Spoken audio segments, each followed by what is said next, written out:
Thank you for listening to A Glimpse of the Kingdom. A Glimpse of the Kingdom can remain free because of generous donors like you. If you'd like to donate, feel free to do so online, or you can send payments through Facebook Messenger.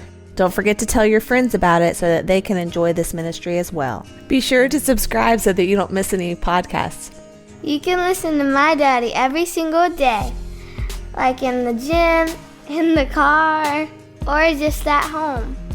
Glimpse of the Kingdom is awesome! Hello, thank you for listening to A Glimpse of the Kingdom. I am David Pendergrass. I'm a special guest here today, the one and only, internationally known on the microphone. Yes. Hayden Pendergrass. One and only. Penny the King Jr. Yes. Known That's all my over name. the world. Though your friends think you're Penny the King, but... Yep. Everywhere I go. That's Daddy. The other night, we were watching the evening news, and my son caught a glimpse of it, and it was showing a video clip of Jesse Duplantis. Good old Jesse. New Orleans, Louisiana, Pentecostal, charismatic guy. If you know who he is, you know exactly who he is. If you don't know, then okay. Well, turn on TBN or anything like that, you'll see him preaching. He's been around for a long time, multi-millionaire. He's in getting people's cash and maybe encouraging a lot of people. I don't know, but I've only heard some of his stuff before, some of his sermons, and I could talk about that a little bit perhaps. He was got in a lot of trouble lately, a lot of scandal, you might say controversy, because he apparently was asking people to believe in God for a $54 million new jet. In fact, the scandal was so bad recently, he came out and responded to it because the backlash was so bad. I just saw on CNN that at the time of this recording was just a few days ago. He mentioned how he is not asking his people to pay for a $54 million jet that Jesus told him he's supposed to believe him for, but he's asking his followers or whatnot to believe for him, believe in God for him, because Jesus told him that he wants them to believe him for it. And so he's asking his people to believe him for it.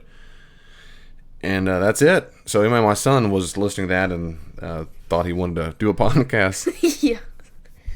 I just thought it was so silly to me that $54 million for something that like one person's going to use. I mean, just take the normal plane, and on the same CNN thing we were watching, it showed a previous clip of how he was talking about he can't take normal planes because filled with demons and sin and all that. Yeah, you can't take a normal plane stuff. because there's so many demons on it. Yep. Mm-hmm. And how that just seems so absurd to me is that Jesus, he's saying, well, I have to have my jet separated from all those sinners, all those bad people, because I'm not a sinner. I'm a good guy, and I can't be seen with demons. You know what Jesus did? He sat with them. He ate dinner with sinners. He ate dinners with prostitutes. He ate dinners with hundreds of different people that were like the epitome of a non-Christian. I mean, this is silly stuff. Why in the world would you be asking for a jet when you already have three? He has 3 jets that he can't take, and he said that his newest jet that he bought, I think a few years ago, it was 6 or 7. Bought him, yeah. Mm-hmm. He said he couldn't use it because he couldn't make it to different parts of the world in one flight. Are you kidding me? Yeah, layover. Well, I don't know if Jesus talked to hundreds of people, but he did talk to a lot of people. You're right. He welcomed a lot of people and had meals with them. Yeah, it's a bummer. I mean, you know, that layover, that'll really kill a person. I know. You're up to... So that's pretty bad. I know Hayden gets worked up, and, you know, something that's several things striking. Of course, I agree with you, son. It's, as we've talked about, it's a bit absurd. What I'm also interested in is talking about the theology behind it, the view of God behind it, the view of Christianity behind it, because he is doing exactly what he should be doing when he holds to the views that he has, to the beliefs that he has. So in his worldview, you might say, in his understanding of Christianity, what he's asking is completely normal. And whether it be jets or islands or a stick of gum, he is part of what's called the Word of Faith movement. It's been around for quite some time. It's a smaller branch of Pentecostalism, and the idea and what it's taught is that if you just believe something, God will give it to you. And I've heard many sermons on this, many sermons. Now, not all the preachers who preach this aren't identical, but it is a common theme used amongst all kinds of people who are on TV, like Joel Osteen, T.D. Jakes, him, Jesse Duplantis, and many others. Now, they don't all have the same view, But on this one, they're very similar. And you'll know they have this view that if you just believe it, God will give it to you, because they'll say things like, I agree with you and believe it with me. Just like Jesse said, I'm asking my followers or my people, my listeners, to believe it for me. And the idea is that if you have the spoken word and that belief inside of you, that he's going to give it. Now, I've heard sermons where they will go through certain texts, and I don't want to right now, but they have certain Bible verses they will read that for them is evidence that they're holding right theology. So the worst case scenario is they're deliberately being malicious. They're lying. On the bright side, hopefully, it just means they don't know how to read their Bible well. And by that I mean they don't know what historical context is and literary context and so forth. But the short of the story is the idea that Christianity, at its core, when it comes to living out the Christian faith, is that if I just believe something, it will occur, is simply false. That's just nonsense. Yep. It is true that we ought to have faith, but the idea that I can just believe I grow wings, I believe that I'm a unicorn, I can believe, well, that's silly. And if someone believes that, then I would say they have no idea what the teaching of Jesus was about. The second thing is, they might say, no, David, we believe things only if the Spirit has told us to believe it, then we're supposed to believe it. To that I'd say, well, that's possibly true. If you really think the Holy Spirit has told you something, and you really think that, you ought to, all right, well, believe him. Then the question is, did the Holy Spirit really tell you something? It became so bad and so common in the early church for people to abuse that privilege of being a prophet or prophetess that Paul says to the Thessalonians, and this is probably the very first Christian document ever, well, it's the first one we ever have, in the document of 1 Thessalonians. By that time period, this is within a couple of decades of the death and resurrection of Jesus, that church, way over in Thessaloniki, which is in Greece, so this is a far away from Israel, within a couple of decades, maybe 1,000 miles away, I guess, maybe something like that, maybe more like 500, 600 miles away, they were already desisting, that is, stopping having prophetic utterances in the church, because they were so tired of being duped, apparently. So Paul even says, don't squelch or stop the spirits, but instead test them. So in the earliest primitive church, they also had a problem with people saying, God told me so. And they got so tired and fed up, like, sick, I don't want to hear anymore. It just seems like some sort of, like, it's just a way to get anything they want. Just be, God told me. Maybe. In the ancient world, we don't know exactly all the time what their motivations were, but it makes you wonder if that's exactly what it is. Mm-hmm. That's for sure. So today, if someone says, well, God told me I'm supposed to believe, okay, but the way we test it is, in the New Testament, I'm not going through a long study right now, but you test it by always, this is why it's so important, son and listener, to test what we think God is telling us by the teaching of Jesus. And I love the image I often picture of a big anchor, like a huge cruise ship would use, a gargantuan anchor like the size of this room that goes down and plops down, and the currents of the water can move the boat around, but it ain't going anywhere in general. I mean, it just barely moves. It can't go that far because the anchor just catches in the dirt and it's not going to go anywhere. Well, interpreting the teaching of Jesus and the New Testament well is that anchor. So no matter what experience we have, we go, does this sound like something Jesus would teach and would say to us now? Then now that's not always black and white. I grant that. It's not always clear, but it sure rules out a lot of nonsense. And it just does. It rolls out false theology and so forth. So then the question is it conceivable that Jesse Duplantis heard Jesus say, I want you to believe me for this new jet? Sure, it's conceivable. It just... If I compare that to what I'm saying now, use the anchor. If I compare that and contrast to the teaching of Jesus, it doesn't seem like something Jesus would say. Not because Jesus doesn't like jets. I think Jesse didn't even have jets at the time, so they wouldn't understand. That's right. They didn't have jets. And but Jesse Duplantis says at one time that, if Jesus were here today, alive today, he wouldn't be on a donkey. Well, that's true. He might not be on a donkey. He might be on a horse. He might be in a Volvo. He might be walking on a bike. But the logical conclusion could not be, if Jesus were not on a donkey, he must be in a $54 million jet. No. I find unpersuasive. If he were anything, I would think he would be riding on third class on a plane or second class or something to be on around a regular plane, yeah. like a normal, not a private jet. It doesn't seem like, if that were the Jesus we had, then I don't think most of his teachings wouldn't apply to what he's doing. Most of his teachings wouldn't apply to his lifestyle. Yeah, his own lifestyle. He'd be hypocritical. Yeah. Another reason why I would say it's difficult to be convinced that he heard from Jesus is $54 million toward a jet could go a far way doing a lot of good for other things of real needs. A real need is not having a layover, but maybe something more like every 2 seconds a baby is aborted around the world. Every 2 seconds a baby's killed. Or the people who are starving to death, or people who, on and on it goes, hurricane victims and whatever. That $54 million go, how many schools could be built? How many homeless shelters could be constructed? That's right. Wells. Clean water wells, people who drink and die and medicine. sick. That's right. It strikes me as a little more helpful than not having a layover, not to mention the other 3 jets he already has. Yeah, of course. So now you might say, well, David, then when is the line drawn? Well, can God ever call me to buy a house or a car or whatever? The answer is, I think he can. I think if those things are used strictly for ministry, not just for your own goods, but genuine ministry.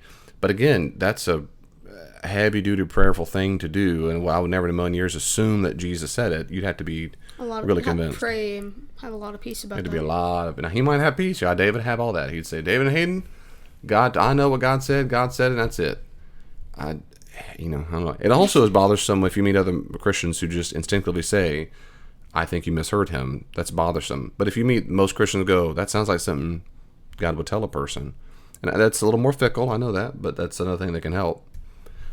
Maybe the last thing that bothers me so much about this kind of what I would consider nonsense is that in this day and age, and it's almost all the time, but certainly this day and age where the atheism has really made a lot of headway in national publicity and marketing and so forth, this kind of stuff just screams out Christians are so greedy, materialistic, dumb, only care about themselves, selfish, and their followers are dumb sheep. And it's one of those things where, not that everyone needs to make their decisions for that reason, but the PR campaign, it's called public relations, that is your perception out there. This is one of the worst conceivable dumb things you could say. Could say. It's just one of the worst. This is one of those kind of things that my hope and prayer has been, when I first heard it, when I shook my head, I hoped that people who are atheists, if they come to Jesus, but I thought, well, they're going to say, see, I told you so. And that Christians, people who are already Christians, are going to go, yeah, that's not us. And the people in between are the ones I'm more concerned about. Like if the last straw. If I hear one more preacher talk about money. And then, this kind of junk. But hopefully it's just seen as a laughingstock. The idea, not him, but the idea that Jesus would have 50 million. And I think any reasonable person that's done at least a little reading into the Bible, knows enough about Christianity to know, or has read the Gospels, has enough understanding of this area to know that doesn't seem like something Jesus would say, and that doesn't just drive them away from Christianity as a whole and everything inside of it. I don't think that's going to happen.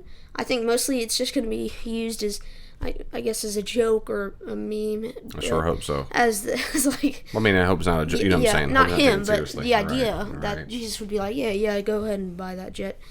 But I hope that through this experience, people won't be turned away from Jesus and all of the good stuff, and hope they'll look in more to see if this is really, like, maybe this is, I don't know, maybe this is an entrance or something to a bunch of people being like, is this serious? Does Jesus really tell people this? And then they'll look into it, maybe out of greed, maybe out of curiosity, I don't know, but to just see, hey, he doesn't say this, but he does say a lot of other interesting things. Oh, Jesus, yes, he not says, Jesse Duplantis. Yeah, not Jesse Duplantis. So hopefully I hope. Yeah. I suspect that his devout followers will send him checks, and that eventually he will get this or get something close to it, and then the people who already believe in that theology go, yep, it worked.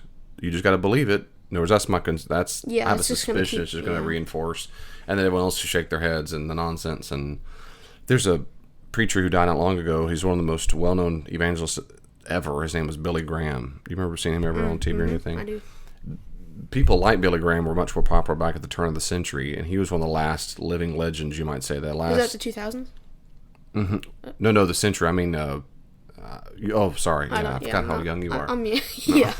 Pretty young. Back in the 18th and 19th centuries, particularly, so the late 1800s, early 1900s, it was real popular in the U.S., particularly to have big revivals. They had big speakers, very well-known, not big as in physically, but metaphorically speaking, their fame, they were very famous, and they preached and taught all over the place. And before them, there were legacy people like John Wesley over in Europe, or, Lots of other people. A lot of the people. It's when you have these massive people who are well known as being well-known preachers. Well, in the U.S., the distinction is by the late 19th and early 20th centuries. That's late 1800s, early 1900s. The distinction is by then they had big camp revival meetings in New York and other places, huge conferences, and they'd bring in these big names like celebrities. Well, Billy Graham was a young'un back then, and most everyone else, of course, they all died off. Billy Graham was the last kind of living connection to that.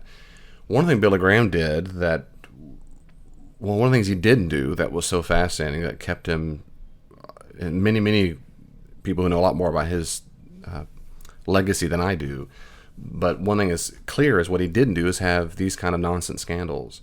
It allowed him to stay out of the limelight. He focused on the right things, and when it came to money, he would come to these towns. They were called crusades, which now is so offensive and socially, now they would say the word. Back then, he called them crusades, the big preaching things, which he did when he was a kid. Back that legacy I said that was connected. That's what they did forever in the U.S. Well, he did that too, and they were people were massive. And I remember going to one or two in Texas. I think it might have been just Texas. Crazy. A big you are crazy, but it might have been baseball stadium, probably baseball. It might have been. I remember seeing something on TV about him. But anyway, I think maybe it was North Carolina back when I was before. Okay. Well, I was before you even thought of. It's hard to imagine the life before. It is weird. It's very weird. What was it like before then for you? I think it was just nice not having to hear you. I'm joking. That's a joke. That's a joke. Don't send hate mail. He shook his head. I'm kidding. That's a joke. I can't. People so sensitive today, but say anything. Do you have any tissue? I'm getting kind of teary. Okay. Well, I was gonna make a joke there, but I don't want to. It's obvious that you're a racist. Okay, I'll just leave then. Okay, bye. It's obvious. Bye. Anyway, the end of my point was story. This is a phenomenal story. You're missing out. The ending is breathtaking. I bet. Catch your breath. We'll have a Fortnite game to get back to. So can Fortnite. we hurry this up? Yeah. Oh man. Oh. I got a video game to come back to. Fortnite nonsense. I gotta go. Anyway, the point is, when he'd go to these crusades, he published. I remember this. He published in the newspaper all the money that was raised and where it went. Everything. Ooh. In the newspaper. So there was incessant transparency. That's great. He never did things with other females. He only traveled with men. He never had women like alone in a hotel. He was always with other guys. He wouldn't meet them alone all the time to be accountable. And this is the kind of stuff, he didn't ask for jets. If anybody ever, Billy Graham probably raised like $1 billion. People stinking loved him. If Billy Graham said, man, I've never asked for anything my entire life, but you know what? I'm 80 years old and I want to keep preaching the gospel. And there's certain machines on this private jet that I can have an auction machine. He'd raise so much money in a heartbeat because he actually does go and preach the gospel. Even he didn't do that. Mm-hmm. Anyway, that kind of stuff. So anyway, my point is transparency. So when you grow up, when you go preach on the world, important. Yeah. So the whole moral of the story is, son, don't ask for $54 million jets. Like $50 million maybe. 54 is just too much. Okay, you're thinking too small. I was thinking 60. I think that's a safe little gray spot. Jesus didn't tell you that. He told me to tell you that he didn't say that. Yeah, God himself did. That's God the Father. What tissues, Dad? All right, go brush your teeth. It's nighttime. Okay, this has been Dr. David's Glimpse of the Kingdom. Thank you for listening in, and they're not listening by now. God bless. Believe me, they're not listening. God bless. This attention span these days, it's already been 19 minutes. They tuned out about minute 12. What are we talking about? I think when you started talking, they just next. Drowse. Click the next chapter. Pray for my son. I need it. I love you, son. You did a great job. Thank you. Thank you for everything you said. I am attractive. At least 10. You were attractive? Yes. You were a lot like me. Remember that. At least 10% of what you said was true. I don't know which 10%, but I think it was 10.9. is that your mom calling? Yeah, it is. What? There's no voice. See you next time. Thank you so much for listening to the podcast. I really do hope that you enjoyed it. I hope you'll listen more. If you want more, go to davidpendergrass.com. There are tabs at the top that let you have access to all the podcasts I've recorded, to sermons I've done, books I've written. They're all there at davidpendergrass.com.